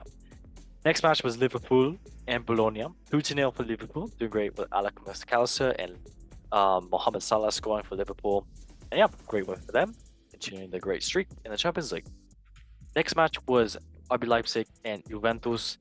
2-3 for Juventus. Great win for them. This was a crazy game of Red Cup for Juventus as well too. But yes, Juventus doing great as well. Next match was Lille and Real Madrid. 1-0 for Ethan Mbappe versus Kylian Mbappe. But he didn't, Ethan Mbappe didn't play for Lille, but still, great job for Lille. Only gotta say that. Next match was Sturm Graz from Austria versus Club Brugge in Belgium. 1-0 for Club Brugge beating Sturm Graz at their home. And yeah, very well for Club Brugge. Next match was Aston Villa versus Bayern. I believe this last time this happened was about 50 years ago or something like that. I can get corrected by someone else, but ours in the 1950s. But yes, with Atletico Madrid scoring with John Duran, the former Chicago Fire player, the Colombian player, yeah, banging in a beautiful goal against Manuel Neuer. Yeah, 1-0 for Aston Villa, doing great. Then next match is Dinamo Zagreb, the Croatian side versus Monaco, 2-2, and yes, a tie there, and decent match. Whew, okay, I can pause now. Okay, I guess I'll just ask people based on their team that they support. So Ask Rigo. You want to go first? Ask Rigo about Juventus. Okay. Rigo, Juventus, that was a crazy game. Anything you want to say about it? So, unfortunately, I didn't get to see the full game since I was at work, and Yep. tending to scientists isn't the easiest thing to do. Life. I was keeping track of the score, and it was honestly a back and forth game. It was just like they scored, Juventus scored, they got scored on, Juventus scored, they got scored, and I was like, what is happening? Yeah, I heard crazy things about the game. Yeah, no, it was insane. Like their keeper, informed. yeah, Vlahovic performed. Juventus's keeper got a red card pretty early in the match. Yeah. He was out of his box, and then I guess he used his hand. Naughty boy. Yeah, Naughty it was boy. like Like, dude, like you're losing. I don't know. It was like when I saw that, when I heard that, I was like stressed out. I was like, no way he just did that. And then so they had to sub out Yildiz to add in another keeper, Perin, and then he was, insane. He did some crazy saves. Blahovic, yeah, he was just on it, and that's what I'm saying. Like he's performing both defensively and offensively. It's so good. It was like a nail biting game within like the last 5 minutes. I was biting my nails. It was just like Mhm. Juventus was playing defense like nonstop for like the last 5 minutes. Then they got a fast breakaway, and then Conceição did a really nice skill move, got past the defender, pocketed the goal, and it was just like, yeah, that's it. It was honestly a 5-star game. I'm just disappointed that I didn't get to see all the full game. I did hear some of it, and then I got to see like the really, really intense last 20 minutes. Nice. Very nice. Okay. Now you can breathe. You won the game. I just gotta Yeah, add no, like, whew, yeah. Solomon, what'd you say, mate? Oh, I was just gonna add, like, I was really surprised. I didn't even watch any of this Champions League games, but I was really surprised Aston Villa like won against Bayern Munich. And Yep. the crazy thing is, the last Champions League they won, which is they're one of the teams that have Champions League in the Premier League, and the last Champions League they won was against Bayern as well, back in 1978 or something. 1978 or something, like 50 years ago. Yep.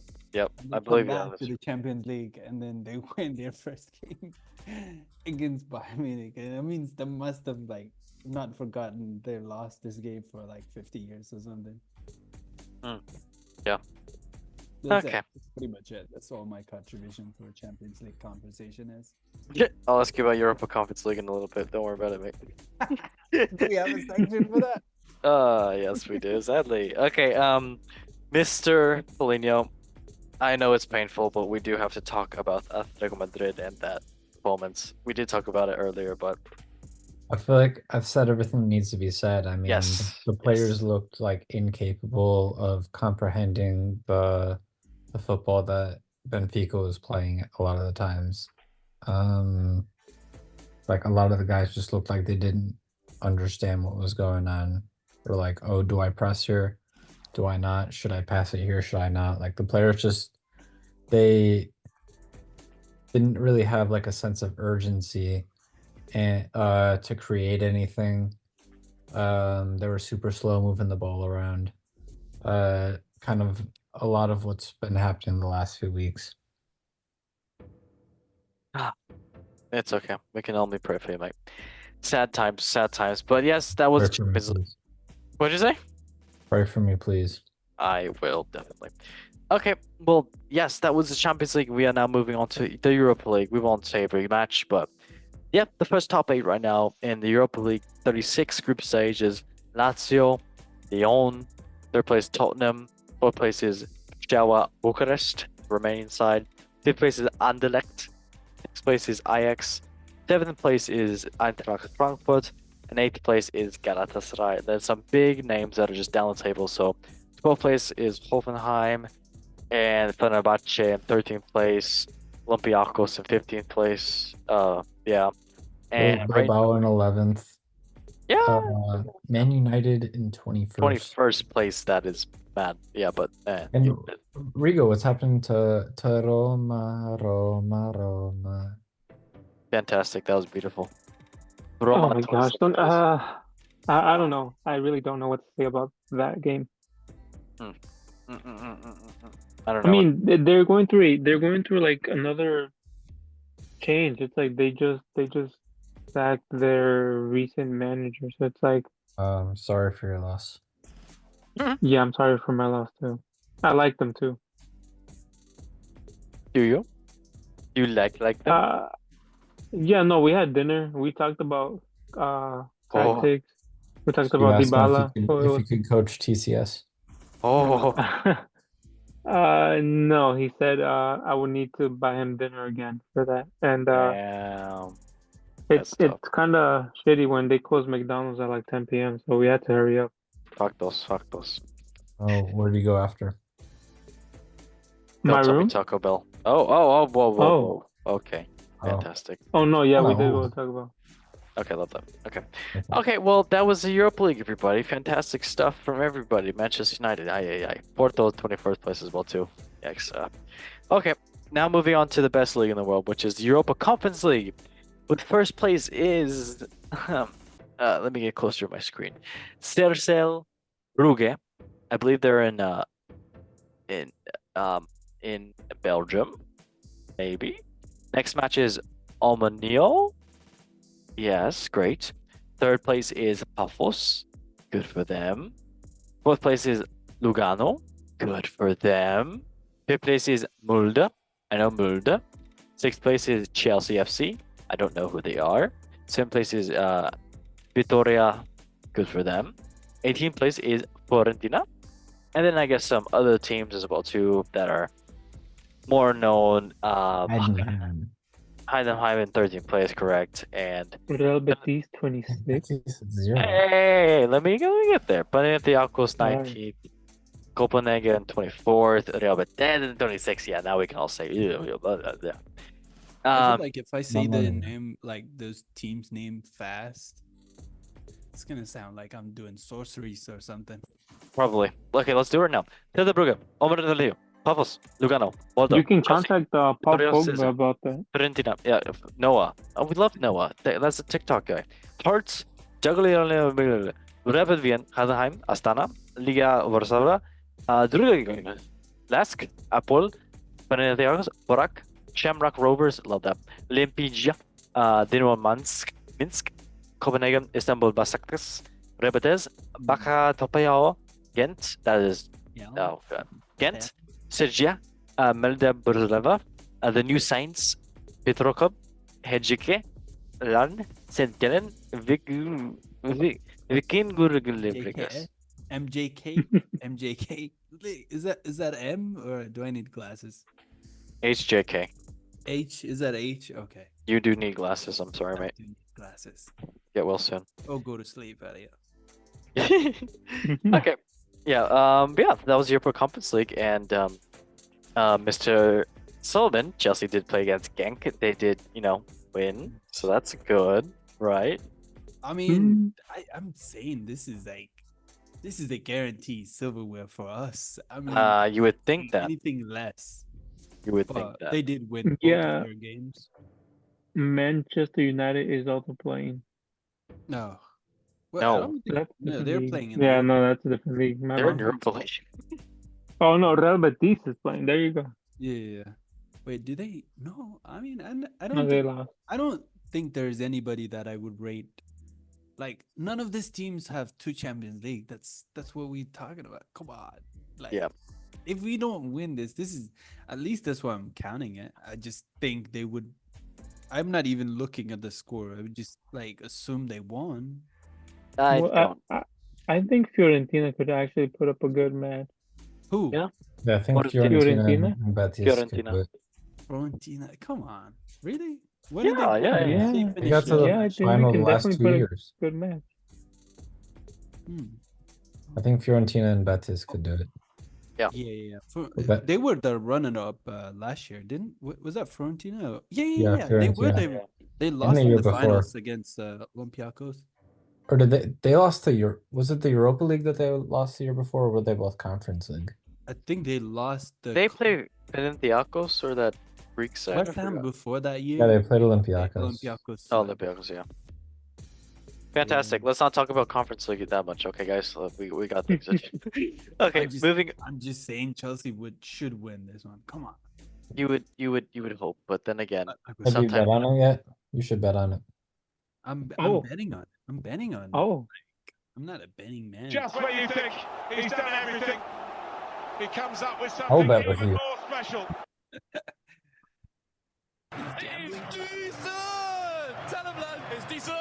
all right, well, moving on to the memes of the week, and no one saw this. You're not seeing the screen right now. Don't look. If you look, I'm gonna spank. Okay, sorry, that's weird. All right, well, yes, going on. that's the goat. Elaborate. Don't worry about it. But yes, going on to the football memes of the week, where we talk about the breaking football memes of the week. Brought to you by Ravel Banter. So this is Anthony, the mascot. He is such a sigma. So the He's first, the GOAT. yes, he is about the Premier League teams right now, and what are they called? You didn't know that they have nicknames, but yes, here are the Premier League table after 6 games played. So the first one is Liverpool, called Sloth Ball. Second place is Manchester City, which is actually called We Miss Rodri. Third place is Arsenal, called Dark Arts FC because of all the wasting time. Fourth place is Cole Palmer FC, Chelsea. Fifth place is We Drew to Ipswich, laughing emoji, FC, which is of Sevilla. Sixth place is Arsenal 2.0 because they do have a couple Arsenal players. Seventh place is Newcastle, which is IA because they party a lot. Something. Then eighth place is Mate FC, which is of course because Tottenham, and they got the Australian coach Mr. Ange Postecoglou, and he goes, "I mate, good mate, we love the mate." The Mate. 9th place, I had to censor this because it was a bit offensive, but we will call them the birds now because they are birdies and they fly. 10th place is Nottingham Forest, and their name is actually We Beat Liverpool, heart emoji. 11th place is Brentford, which is saying, nice, we're 11th. Good for them.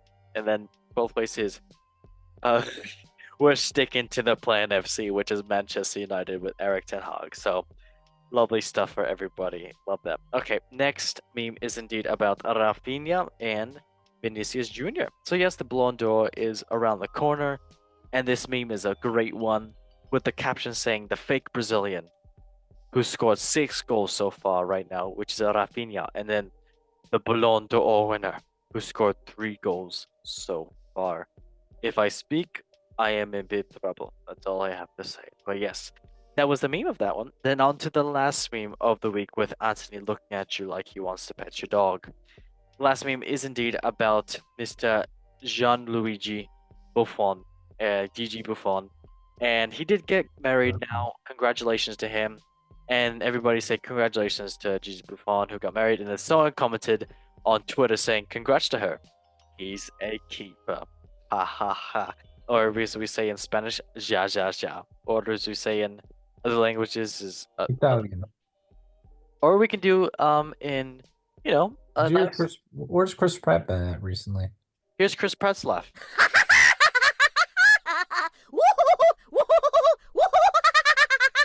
USA, greatest country in the world. Yes, that was Chris Pratt. Thank you. Okay, everybody. Well, you know what this means? This means a sad time. And I'm gonna cry now because without crying, how else are you gonna know? Everybody, welcome to the Golden Goal Show football quiz. This is a 5-question quiz, and it will be intense. So let us first get into the rules. Hi, everyone and everybody to the Golden Goal Show football quiz. Aye, Suey. The guests will answer a series of football-related questions to test their Alpha, Beta, Sigma knowledge in football.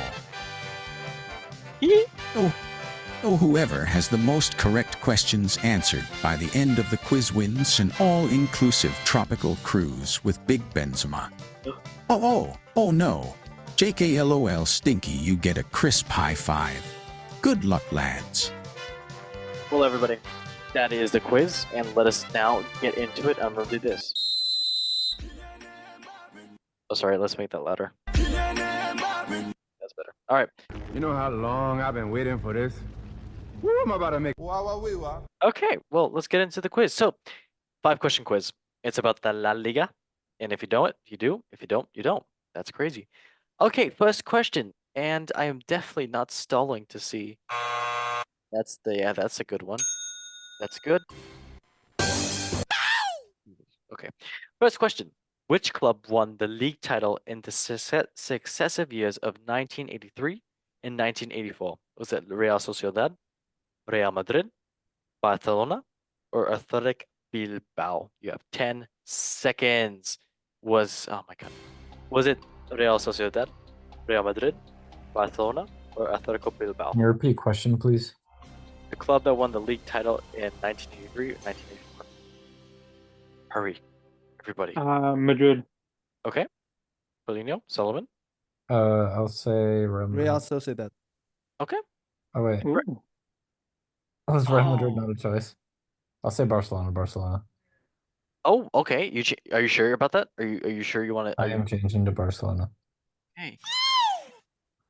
Okay. Well, the correct answer. One of you guys are right, and by one of you guys, I mean I keep pressing the crisis button. So annoying. But yes, the correct answer is indeed who said Real Madrid. Me. Oh. Yep. What? Yes. No, I'm actually pretty shocked. Who said Real Sociedad What? So many. that time? Guys? What? But who did say Barcelona? Barcelona. I said Barcelona. Okay, congratulations. Well, the correct answer is indeed Athletic Bilbao. So yeah, No, never seen it. clap. Nice clap for them. Second question. It is 0-0. Which club in Spain has finished runners-up in La Liga the most number of times? Is it Real Madrid, Barcelona, Valencia, and Atletico Madrid? You have 10 seconds. Political. Real Madrid, Barcelona, Valencia, or Atletico Madrid? Oh, wait. 5 seconds. Real Valencia. Madrid. Okay. I'm gonna say Valencia. I'm gonna change my answers. Okay, there you go. No sé Barcelona. Okay. Nice. So at least one of you tossers got it right for once. So thank God I don't have to press the button. Yes. So, who said Real Madrid? No I one said did. Real Madrid. Oh, you said Real Madrid? Yeah. Paulinho, it's your league. You should know this. I'm paying you. Okay. Valencia, also, who said that? Me. No, I said Barcelona. Oh, fantastic. Who said Valencia? Oh, me. Oh, fantastic. Barcelona. And who said Atletico Madrid? The correct answer. Nobody. Oh, fantastic. Wow. Well, Oh, seriously? yeah, actually, Rico, that was meant for you. The correct answer is indeed Barcelona with the most runners up. Oh. Yeah. Good job. Good job. Bad job. Okay, well, currently Rigo is winning 1-0. Next question number 3. With which club did Xavi Alonso's father win the league in 1980s 2 years in a row? Was it Barcelona, Real Sociedad, Real Madrid, or Atletico Bilbao? You have 10 seconds. Barcelona, Real Sociedad, Real Madrid, or Atletico Bilbao? I'll say Real Sociedad. Okay. I'm gonna say Atletico Barcelona. Bilbao. Okay. Anybody else? Mr. Solomon? Wait, which year did you say? 1980s. Okay. I'm saying Bilbao. I'm gonna say Barcelona. Okay. One of you got it right. That's not the one I wanted to press. Okay. But yes, the correct answer is indeed not Real Madrid. So incorrect. The correct answer is not Atletico Bilbao. It is now between Real Sociedad and Barcelona. Who said Barcelona? Who said Real Sociedad? I said Barcelona. I said Sociedad. Well, High five. correct answer is indeed Solomon. I'm so sorry to put you on the spot, but you did get it incorrect. I'm sorry. I'm sorry. Jesus. But correct answer is indeed Real Sociedad. So yeah. Because that's where Xabi Alonso started his career. Hey, football knowledge, big man thing. All right, it is 1-1 to 0. Question number 4: in which year did Las Palmas finish second in La Liga?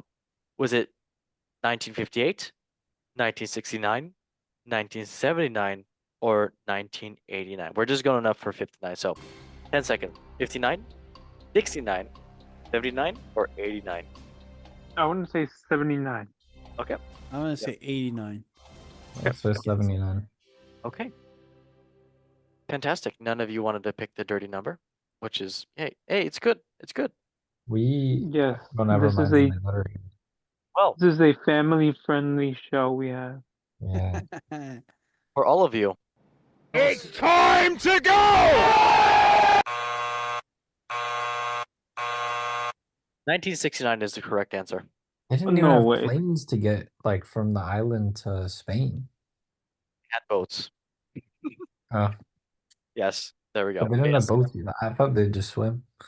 No, you never know. That's maybe why they won the title because they I would swam. have swum. That was their warm up before the game. Pirates. Fantastic. Okay. Yes, correct. This is 1969. So, yep. Still 1-1 to 0. Question number 5, the last question.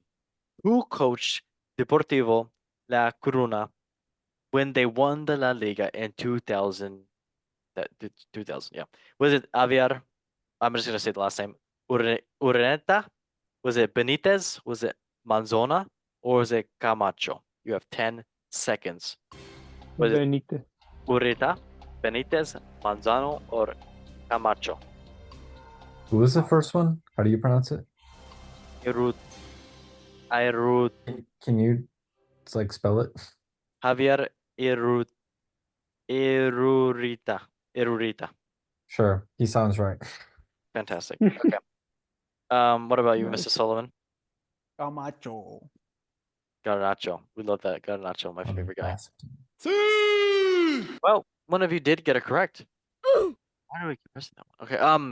Yes. So one of you did get it correct, and that means one of you did win the show. USA! Great! That is sensational. So, the winner of the show is indeed a new winner who's never won before. The winner is indeed, this is crazy. Congratulations to the GOAT of the La Liga, which is indeed Paulinho. Congratulations, mate. You did win. It was indeed Javier Irurita. How do you feel? Oh my gosh. He just sounded Basque, and all the Basque managers ended up being really good, so. Fantastic. Can you congratulate me by my real name? Yes. Congratulations, buddy. Who's your God, I'm not gonna say your name, Mr. Daiti. I don't know Mr. Daiti, so yes. High five! Yes, Oh yeah, high five. congratulations, mate. I'm gonna press this for you. Thank you. Suey, baby! Oh my goodness, bro. Okay, well, everybody, that was indeed the show. Thank you so much for watching. This was a lengthy one, but we did have fun. As always, thank you so much. Everybody, thank you for watching on YouTube, Spotify, Apple Music, Instagram, TikTok, everything. Thank you for watching. Yes, Mr. Paulinho, thank you for joining the show as always. You were a brilliant man that won the show again. Thank you for having me, opponent of the day. That's fantastic. I wish I. Okay, and also another man who played today, and another man who cried today, Mr. I don't like looking at your name, Mr. Clean. Rigo, thank you for joining as well too. Well, now you gotta call me by my name. Okay, Mr. Clean, thank you for joining. Okay. Yay. Yay! And then, of course, last but not least, Stolven, thank you for joining as well too. A happy Chelsea fan. Yes, sir. Yes, sir. Always a pleasure. Good night. But everybody, make sure you like, subscribe, and share. Do all the sharing it helps you know that Mr. Clean is never actually clean. But yes, as we say for the show, in 3, 2, 1, everybody, one love Love football. Football. football. Thank you guys for watching, and bye. Bye.